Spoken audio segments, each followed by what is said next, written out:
welcome to my channel. I am Stephanie. This is my new series, Let Me Introduce You.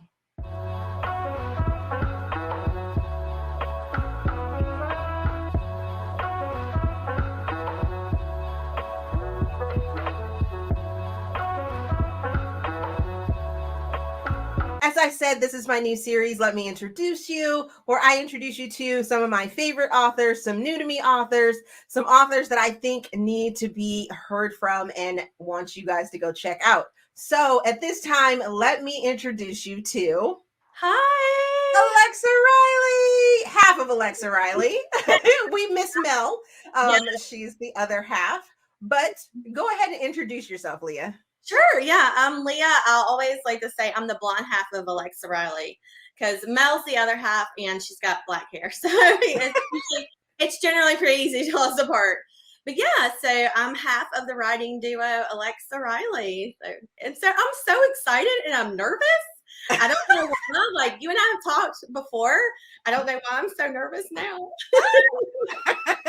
There's a camera involved. Oh, well, you guys do camera work though. I mean, you're still doing, because I haven't watched Read Me Romance for a while. So tell us a little bit about Read Me Romance. Oh yeah, absolutely. So it is a weekly podcast. There's 2 episodes a week, Tuesday and Thursday.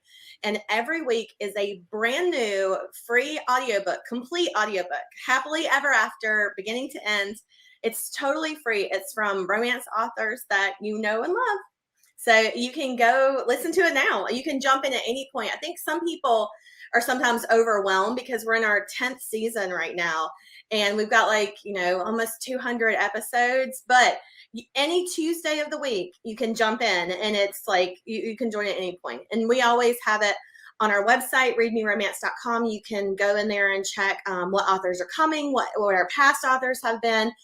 Go see if there's somebody you want to try. I think it's a fantastic way to listen to someone that you may have heard of and you're like, oh, I wonder if I'll like their books. And if you're into audio at all, I always like to say this is like Audible for free. So yes. I love Read Me Romance. I've been introduced to so many authors. So speaking of, too. how many, what does Alexa Riley write? We write, I guess, I always like Insta Love, quick, dirty, over the top. That's like our tag for stuff. Really short books, usually around 100 pages or so. Super possessive, over the top alphas. A lot of virgin hero and heroines, always actually, but no, like really super Insta Love, super like. There's this thing I've been doing where I make videos where I talk to the heroine, and hearing our stories out loud like really invigorates me sometimes, but it also makes me laugh because I'm like, oh my God, this is ridiculous. It's ridiculous. Yes. I love your books as palate cleansers. Yes.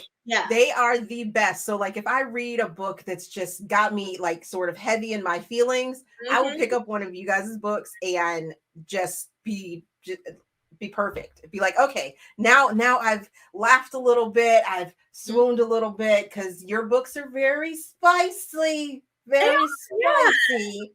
Yeah, they are. We enjoy that. But I've heard people say that what you're saying, like the palate cleanser. I've heard that a lot. Or I've sometimes described them as cotton candy. Like they're sweet, they're fun. They go away. Like you don't have to have a big commitment to it, but they're perfect for what they are. Yeah. So are you guys just independently writing, or are you traditional, or are you a hybrid? Hybrid. Well, really only hybrid because we have one series through a traditional publisher. So our book, our first ever published book, or traditional published book, was called Everything for Her, and it came out in December of 2016. And so from that, we wrote, it was a trilogy, and then we wrote another short story to go with it that was basically longer epilogues about these couples and their kids that grow up and then fall in love. So that's the one series that we have through a trade publisher, and then the rest of it is just self-published. So yeah. So where can we find your books? Well, you can find the trade books on Amazon. Those are on there, but the rest of them are not on Amazon. They are on every other retailer. So you can get Barnes and Noble, Kobo, EdenBooks.org is great if you want to support indie book publisher. I also say Kobo is great because they have a program that's very similar to KU. Only the authors that are in it are allowed to have their books wide, and they also have a point system, which is really cool because like when you buy books from Kobo, I think it's like you can get so many points and then you can get free books. Oh, wow, I did not know that. I might have to check into Kobo. Last time I checked, like I've downloaded books from Kobo before, but mostly Audibles. I think I mostly read just audios. So okay, yeah. So you are a reader. What is your favorite sort of genre or subgenre that you like to dabble in? Oh man, there's not a lot. I hate to say there's not anything I won't read because there are some things I won't read, but if I like my palate cleanser is definitely like a murder mystery, sort of a way, like a thriller suspense. But I always try to look for written by women, women protagonists. Like I always try to look for that. I don't like if I'm exploring a book and it's about a woman, I don't want it to be written in the male gaze. So that's something I definitely look for outside of romance. But inside romance, I love all kinds of stuff. I like to laugh. I like to, feel good when I read. I want it to be happily ever after. I don't really like angst or I can't do cheating, or I know we've talked about bully romances. Can't do those. Absolutely not. No, I can't.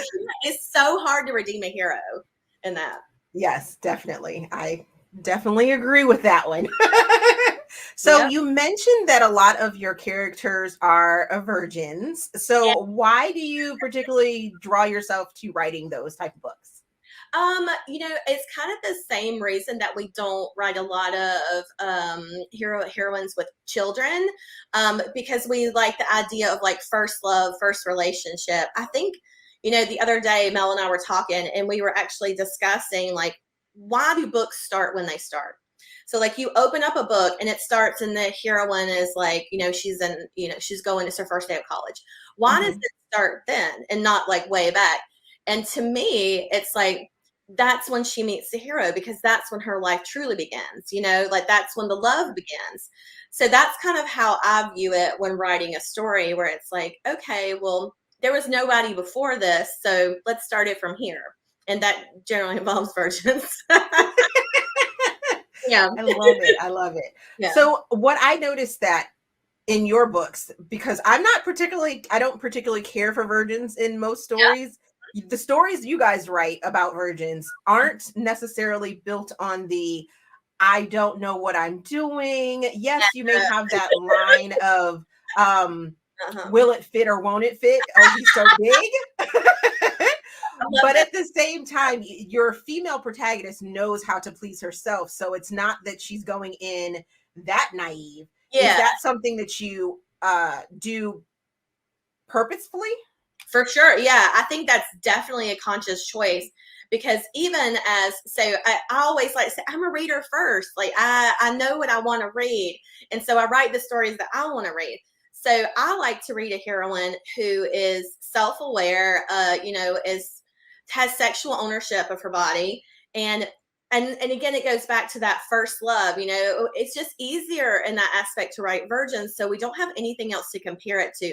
So that this is the best and the greatest and the most wonderful. So, I like the fact that they're not necessarily innocent, even though they're inexperienced. So that's sort of how I view it anyways. I love that. Love it. Love it. Love it. Love it. Okay. So since you write in novellas, if you could have any one of your novellas made into a TV, movie, or miniseries, which one would it be? And which format would you like? Oh my gosh. We have one book that's really long. That's the trade books that we did, the Everything for Her series. But thinking about just the self-published ones that are so short. A mini-series, or even I don't even know if it would make a movie. It was like a one-time episode. I don't know. And I cannot envision anything that I've written being on a screen. I would be so embarrassed. I would just be like, my mom's going to see this. Oh my God. Speaking of, do Yeah. your parents or Mel's parents read your books? Yes. Well, my mom and her mom, they read everything. Like, it's so embarrassing. And my mom listens to the podcast, so I have to be careful about what I say. Like, we were having a conversation. I don't know if I can say it on here. We were having a conversation about anal. And I just told Mel, I was like, I'll tell you after we finish recording. My mom listens to this. That is great. Oh my goodness. And I just can't think about it like when I'm writing, or it'll just stunt my growth. I can't do it. So do you guys have any new releases coming up? We do actually. We have just a series that, well, by the time this comes out, we'll have something new. Like, we write books, and they, we release several books a month, so it's not like we have tons planned out. Something we do have planned for in the future, in October, we're releasing a book called Your Daddy Likes It, and it's in sort of not in a series, but just sort of in partnership with Jenica Snow. She's done this whole series where there is a taboo series. And so we're all kind of releasing our books together. And so that's one that we've got coming. And it's about this girl who dates this guy, but ends up with his dad. So. Okay. Yep. We don't kink shame here because, I mean, I like to read loads and loads of different kinks. Yep. Same here. No shame. We love it all. For the most part, of course, for the most part. Yeah. So mentioning you guys write with other authors often. How do you guys coordinate that? I mean, it seems like it would be a daunting process. I mean, you guys are already states away from each other because you're in two different places. Yeah. So how do you guys add in those extra authors that you guys write with? So Mel's in Missouri and I'm in North Carolina. And generally when we write something like that, we don't necessarily have to write in line with another author. Like for example, this series with Jenica, she was really great. She was just like, just tell me a taboo story you want to do and we'll put it in and we'll make it work. And I was just like, okay, great. So we kind of had the freedom to still write sort of what we want to write and bounce it off of each other before, we have to send it anywhere else to anybody else. So that's kind of nice. So with as many books as you guys write, are you guys plotters or are you just kind of pantsers, fly by the seat of your pants? Yeah, fly by the seat of our pants for sure. But I think it works better that way in an author duo.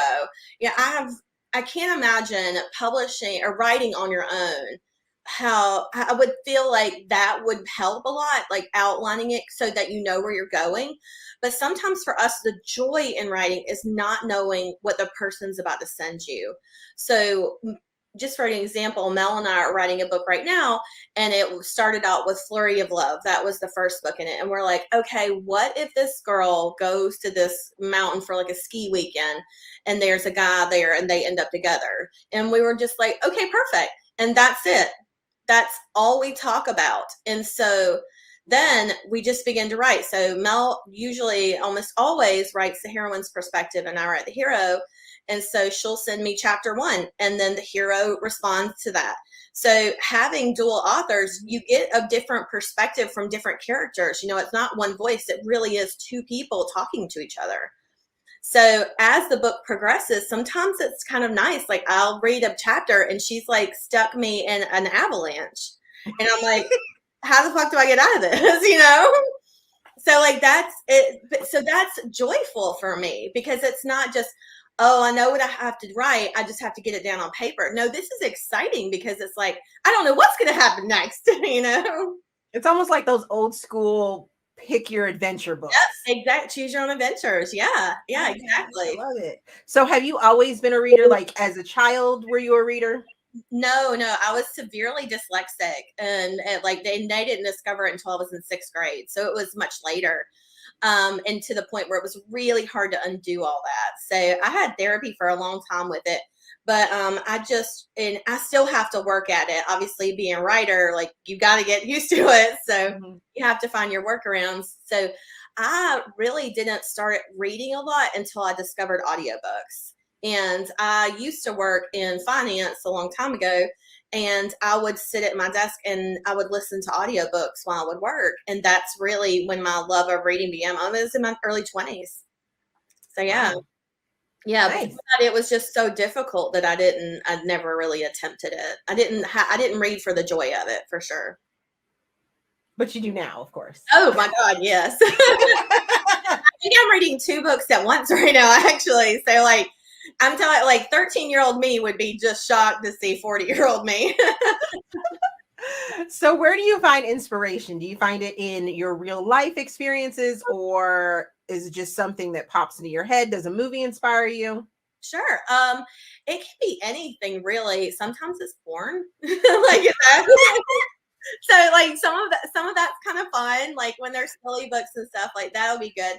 But yeah, sometimes it's like I'll see a story in the news or something, or like I'll just be like, oh my God. Like there was a story a few months back where there was like this guy was on the plane and he saw this woman in front of him and this guy was harassing her, and he just taps the guy on the shoulder and he's like, we're switching seats.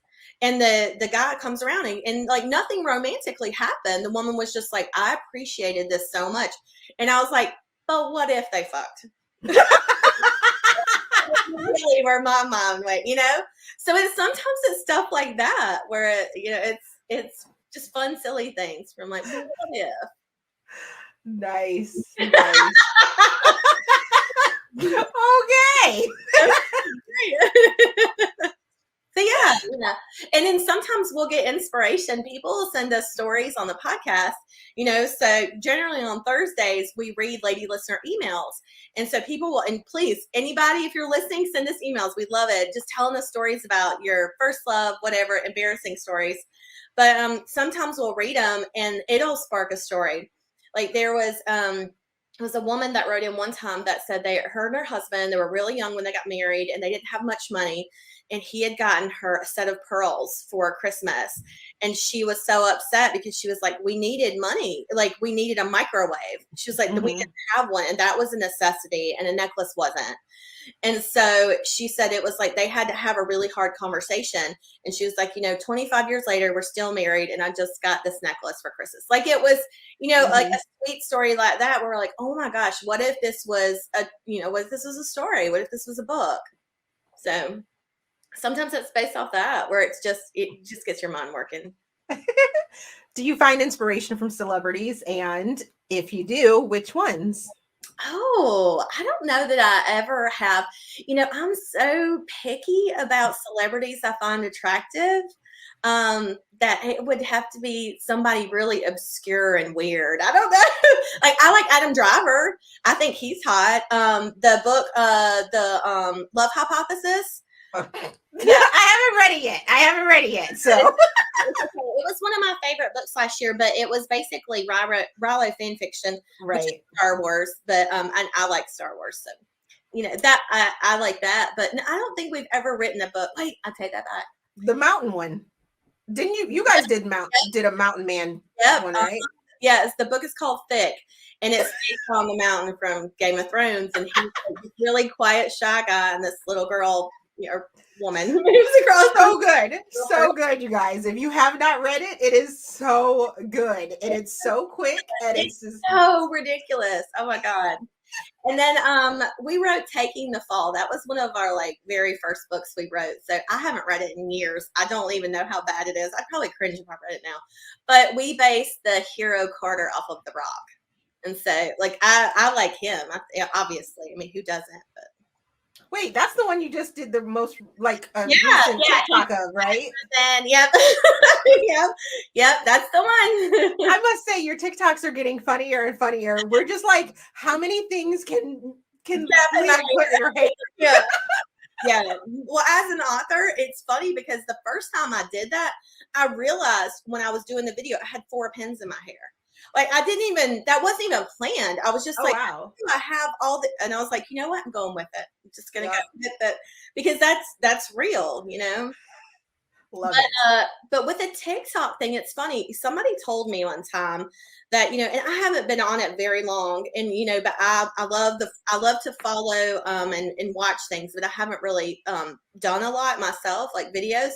But someone told me a long time ago that TikTok is really about figuring out what works for you, what is funny for you or informative for you. And it's really like, once you figure out your corner, do that. And if people follow you, they follow you. If they don't, they don't. But the joy in it will run out if you're trying to chase likes. Yep. Oh, definitely. Yeah, I thought that was really I thought that was really great advice. And so with the videos, I've sort of talked about before on Instagram, I've talked about how ridiculous our books are, in stories and stuff. And so I've just sat down and I've told, somebody about just talking to the audience, like, hey, we've got this book that's coming out, this and this happens. And I'll just crack up while I'm saying it, because I'm like, I can't believe we wrote this shit. Like, it's so funny to say it out loud. Right. So I just had this idea of like, what would it be like if I actually talked to the people in our books? And that's sort of just what sparked it off. And nice. Breaking that fourth wall. I think that is one of the funniest things that can happen in like movies and books and things like that, is when an author is talking to you, or in the movie, the characters turn to you and they're like, blah, blah, blah, blah. And it's like, oh my goodness. Yes, I love that. So what is a funny movie that you have watched recently? I don't know. Oh gosh, that's hard. Like, that's I'm on the spot now. I don't watch a ton of movies unless it's like older movies that I'll rewatch. So like one I watched on Saturday was the movie Clue. I don't know if you've seen it. It's from the 80s, or like it. I haven't seen it, but it's one of my husband's favorite movies. So. Like early 90s. It's very like, I don't know, mispronounce it, but like macabre. I think that's how you say it, or whatever. It's like dark noir, but it's comedy, and like it's so over the top. But it was one of my favorite movies as a child. And as a child, probably like 10, 12. But I went home this weekend to see my parents, and my sister and we got in my parents' bed and we just watched a movie and we took a nap, and it was great. And like, that's one of my favorite movies too. And it's funny. So yeah. I love it. Love it. Love it. Love it. So what was the first book that gave you your sexual awakening? Oh God. Okay. So one of them, I don't know the name of it. I can't remember. It's called like, I'd have to look it up, but I haven't ever checked on it because it was so weird. I think it's called like The Sisters or something like that. But it's this story. And I remember listening to it in audio. I was in probably like college at the time. I was in the car with my mom. And the book was describing two sisters, and it's sort of in a post-apocalyptic world. And there's a guy that comes, and what the sister has sex with one of them. And I remember listening to it in the car, and I'm like, I am so uncomfortable, but really intrigued, like, because my mom was in the car with me. And I remember thinking, like, I'm gonna need to find it, and I never did, because it was just that was strange, like listening to that with my mother. But I don't think my mom realized that was going to happen at the time we were listening, because she was just like, oh, okay, just kind of. And so but beyond that, Maya Banks, I really like reading hers initially, yes. And then of course I read 50 Shades of Grey. But around that time, I read Maya Banks, and then E.L. James later. But also, there was an author called Teal St. Clair, and she wrote Dragon Shifters, and I was really into that. I could not get enough. Everything she wrote. And then she wrote a Menage series that was like, I can't remember the name of them either. The first one is like New Year's Kiss. It's like a novella, but it's a menage, and in every menage there's two guys and a girl, but the guys actually have they get together. So, which, I mean, that was my introduction to menage, and that's not something I seek out now. I don't think I'd ever read it now, but I mean, it's been 10 years since I read it, and that was kind of like my gateway drug. So, right. Do you think that you sort of ebb and flow with even your writing styles or writing topics? From shifters to contemporary, things like that? Yeah, I think so. And maybe because it's due that I love to read so much and I love it. I feel like romance is cyclical sometimes, and like cowboys will come back around. All of a sudden everybody's reading cowboys again, or vampires, or sometimes it feels like there's definitely a trend that comes through and I'm like, "Oh yeah, that sounds great. I'll read that." Like I haven't read that in forever. Let me read that. And so I can tell that with our writing style as well. Like we'll go through spurts where it's like, oh, let's write really taboo, nasty books. And then it's like, oh, let's write like contemporary, sweet ones, and then we'll get back to the dirty ones again. So yeah, I think it just sort of depends, like, kind of where we're at the moment. But also I hope that our writing has evolved, beyond some of our first books that were a little rough around the edges. So yeah. Right. So do you guys have like an editor and sensitivity writers and things like that? Do you write diversely? No, we do not. Well, we don't have specifically named characters of color. I don't really know the best way to do that other than to not say. So like when we write characters, we don't talk about we generally don't talk about any hair color, eye color, but we don't describe like the color of their skin or the type of person, their background or anything. Our books are shorter, but I also think it's important to give everyone that reads it the ability to envision themselves in the book. So we haven't ever gone through and like written a Black heroine. So we don't have sensitivity readers or a Black hero in that aspect. I don't know. I'm just like, I don't feel comfortable writing something I don't have that experience from, I don't know. Like, it's such a hard subject to discuss for me too, because I don't know what the right answer to say is. Like maybe I should become more comfortable, become more educated on how to do that and to share that process. But I'm also afraid that I'm going to get it wrong, So that's definitely like something we haven't explored, but we've talked about it so many times. It's just how to do it the right way, how to be sensitive, how to be respectful, and how to celebrate that at the same time. So we've kind of just taken a step back with a lot of our characters and just not described it in order to sort of give everyone that experience. So we don't have sensitivity readers in general, but we have asked people to read a book before and tell us like, okay, what do you think? Like, how does this sound? Especially when it's something like maybe a taboo subject that's like if there's one, there was one we wrote recently and I can't remember what it was, but we asked somebody to read it just to tell us like, okay, does this feel like it crosses a line or anything? We do have an editor. Her name's Eagle. That's like her nickname. Her real name is Irish and it's really hard to pronounce, so everybody just calls her Eagle. So, but she is Aquila Editing, and we've used her from our second book to this book. So for like 180 books, she's edited everything for us. So that's awesome. Yeah. Okay, so let's do something fun. I have picked some random cards thanks to you providing me your favorite number. And here's some fun questions. Hopefully you don't have to think too hard about them. So first question is, what is the weirdest thing you've ever eaten? Oh gosh. I'll eat a lot of stuff and just try it. Like I'll try anything. Maybe like gosh, I don't know what's considered weird. Like I don't know. Like I'm trying to sea urchin. Like maybe a sea urchin. Is that weird? That's in Really? sushi. Yeah, You've had sea urchin before? Yeah, sea urchin. What does it taste like? It's very briny, very salty.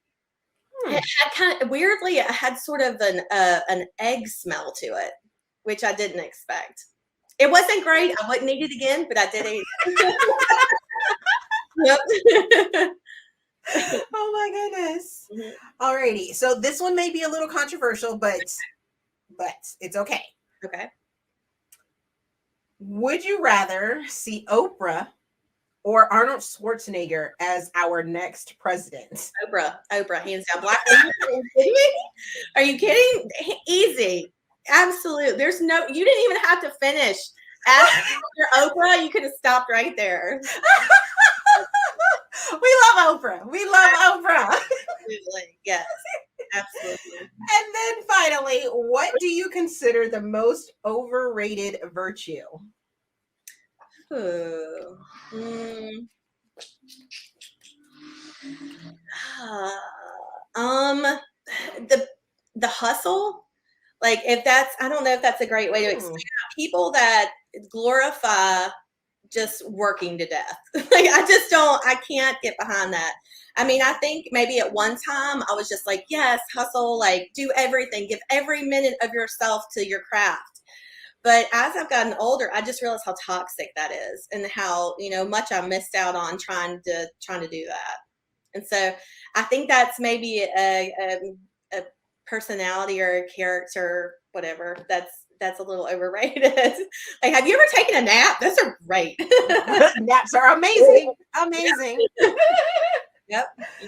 Oh, well, thank you so much for taking the time and chatting with me and letting us get to know you guys a little bit better. And I will get all the links and everything like that and put them down in the description box for everyone. But wanted to say thank you once again, Leah, for joining us. Well, thank you so much for doing this. This is great because, I get to see your posts and I love your book. I've discovered so many great books from your recommendations.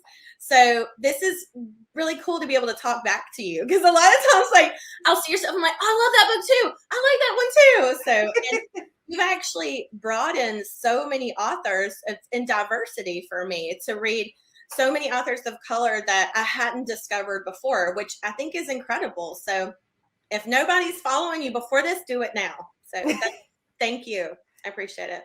Thank you. Alrighty, so I hope you guys enjoyed that interview with one half of Alexa Riley. Like I said, I will leave all of their information down in the description box so you guys can check them out, find where their books are, so you can go out and purchase them. Like we've talked about throughout that interview, they are short novellas. They're amazing palate cleansers, and they are sexy and fun. So go check them out. As always, if you enjoyed this video, please give it a big thumbs up, subscribe to the channel. Also, there is a feedback form down in the description box so you guys can help me improve my channel. My PayPal, my Patreon, and all my other social links are going to be in the description box as well. Thank you guys for watching, and we will see you in another video.